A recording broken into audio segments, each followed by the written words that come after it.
যারা কোরআন মুখস্থ করতেছেন বা করে ফেলেছেন, আপনারা সব সময় কোরআনকে রিভিশন করার চেষ্টা করবেন। কোরআন রিভিশন করলে পড়াটা মনে থাকে, কোরআনের যে আয়াতগুলো এগুলো মনে থাকবে। আর যদি রিভিশন না করেন, বারবার না পড়েন, তাহলে এগুলো ভুলে যাওয়ার সম্ভাবনা থাকে।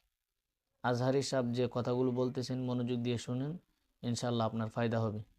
কনসিস্টেন্ট রিভিশনে থাকতে হবে, মোরাজা করতে হবে এই কোরআনকে হেফজ করে ফেলা এটা সহজ, কিন্তু এটাকে টিকিয়ে রাখা বড্ড কঠিন। যারা তোমরা হেফজ কমপ্লিট করেছো, হাফাজাতুল কোরআন, তোমাদেরকে উদ্দেশ্য করে আল্লাহ রাসূল সাল্লাল্লাহু আলাইহি ওয়া আলিহি ওয়াসাল্লাম বলেন যে তাআহাদুল কোরআন, তোমরা ডেইলি বেসিসে কোরআনকে কি করো? রিভাইজ করো, রিভিশন দাও, মোরাজা করো, এটাকে সম্মান করো। কেননা পোষ মানানো হয়নি। এরকম কোন বন্য উট যদি এটা রশি ছেড়ে দেওয়া হয়, এটা যেমনি ছুটে পালায়, দৌড়ে পালায়, এটারে ফিরে আনা যেমনি কঠিন, কোরআন হেফজ করার পরে, মুখস্থ করার পরে কেউ যদি ভুলে যায়, ওইটারে আবার রিভাইভ করা তার চেয়েও বেশি কঠিন। এবং আল্লাহ রাসূল সাল্লাল্লাহু আলাইহি ওয়া আলিহি ওয়াসাল্লাম তিনিও যাতে ভুলে না যান, বারবার কোরআন পড়তেন, বারবার রিভাইজ করতেন। রাসূল সাল্লাল্লাহু আলাইহি ওয়াসাল্লামের কষ্ট হয়ে যেত, ফলে আল্লাহ তাআলা বলেছেন, নবী আপনি তাড়াহুড়ো করে এত কষ্ট, এত প্রেসার আপনার উপর নেওয়ার দরকার নেই, আমি আপনাকে পড়িয়ে দেব। জিবরিল যখন পড়ে শুধু ফলো করেন, সেটা একবার পড়ে নিন, মুখস্থ আমি আল্লাহ করে দেব। এরপরেও আল্লাহ রাসূল সাল্লাল্লাহু আলাইহি ওয়া আলিহি ওয়াসাল্লাম রেগুলার বেসিসে কোরআন পড়তেন, সাহাবাদেরকে কোরআন শোনাতেন, আবার সাহাবাদের কাছ থেকে কোরআন শুনতেন। এবং সারা বছর কোরআনের যতটুকু নাজিল হতো,